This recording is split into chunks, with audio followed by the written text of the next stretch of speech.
Guys, dito tayo sa gym. Guys, so marami nag-gym oh.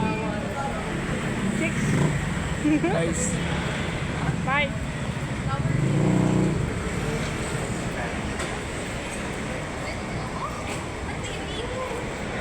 kami sa sa Alimol. First time ko makapunta dito. Maganda pala dito eh. Guys, so kasama ko may kasama akong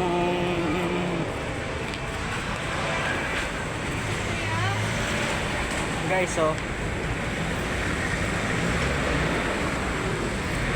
ito